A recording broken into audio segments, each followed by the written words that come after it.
Saudara-saudari, adik-adik, Bapak Ibu, para sahabat Tuhan Yesus di Paroki Santo Yosef Materi dan di Stasi Santo Thomas dan juga para sahabat Tuhan Yesus dimanapun Anda berada. Berkah dalam, salam semangat, sehat selalu, tetap berbahagia, tekun berbuat baik, dan senantiasa di dalam berkat Tuhan. Kembali marilah kita belajar ilmu sejati pada hari Sabtu, tanggal 6 Mei tahun 2023, hari biasa pekan keempat Paskah. Juga merupakan hari Sabtu Imam. Kita mengawali belajar ilmu sejati dengan berdoa. Dalam nama Bapa, Putra, dan Roh Kudus. Amin.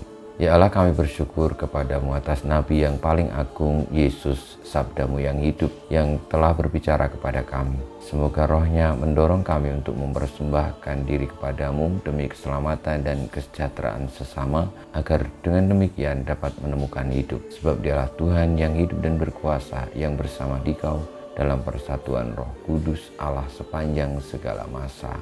Amin. Para sahabat Tuhan Yesus terkasih, kita akan belajar ilmu sejati dari Injil Yesus Kristus menurut Yohanes bab 14 ayat 7 sampai dengan 14.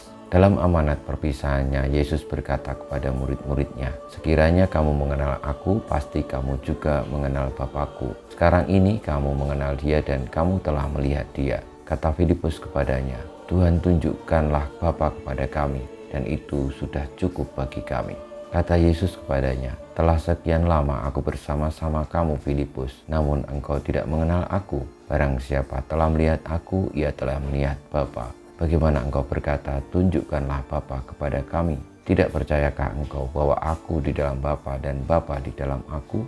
Apa yang aku katakan kepadamu, tidak aku katakan dari diriku sendiri, tetapi Bapa yang diam di dalam aku, dialah yang melakukan pekerjaannya. Percayalah kepadaku bahwa aku di dalam Bapa dan Bapa di dalam aku, atau setidak-tidaknya percayalah karena pekerjaan-pekerjaan itu sendiri. Aku berkata kepadamu, sesungguhnya barang siapa percaya kepadaku, ia akan melakukan juga pekerjaan-pekerjaan yang aku lakukan, bahkan pekerjaan-pekerjaan yang lebih besar daripada itu. Sebab aku pergi kepada Bapa, dan apapun yang kamu minta dalam namaku, aku akan melakukannya, supaya Bapa dipermuliakan di dalam Anak. Jika kamu meminta sesuatu kepadaku dalam namaku, aku akan melakukannya."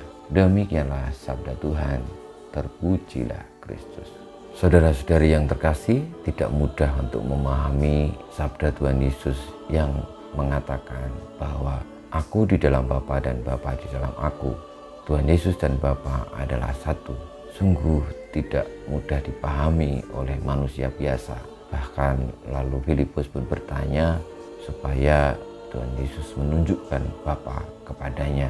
Namun Tuhan Yesus menjawab bahwa Dia dan Bapa adalah satu, dan pekerjaan-pekerjaan yang dilakukan Tuhan Yesus adalah pekerjaan-pekerjaan Bapa. Tuhan Yesus juga mengungkapkan kalau sekiranya orang-orang tidak percaya bahwa Tuhan Yesus dan Bapa adalah satu, setidak-tidaknya supaya percaya akan pekerjaan-pekerjaan yang dilakukan Allah melalui Kristus. Marilah kita mohon berkat Tuhan. Semoga kita diberikan pengertian tentang sabda bahwa Allah dan Tuhan Yesus adalah satu. Sebagaimana Ia hadir di tengah-tengah kita, melaksanakan karya Bapa, dan Tuhan Yesus adalah kehendak Bapa sendiri agar manusia diselamatkan. Dengan demikian, Allah dan sabdanya, Allah dan kehendaknya yang hadir di dalam Tuhan Yesus adalah satu. Kita mohon berkat Tuhan, kemuliaan kepada Bapa dan Putra dan Roh Kudus, seperti pada permulaan sekarang, selalu dan banyak segala abad. Amin. Ya Yesus, jadikanlah hati kami seperti hatimu. Tuhan bersamamu dan bersama rohmu, kita semua hidup kita, perjuangan kita untuk percaya kepada Tuhan Yesus yang satu dengan Bapa, senantiasa dibimbing, dilindungi, diberkati Allah yang Maha Kuasa, Bapa, Putra, dan Roh Kudus.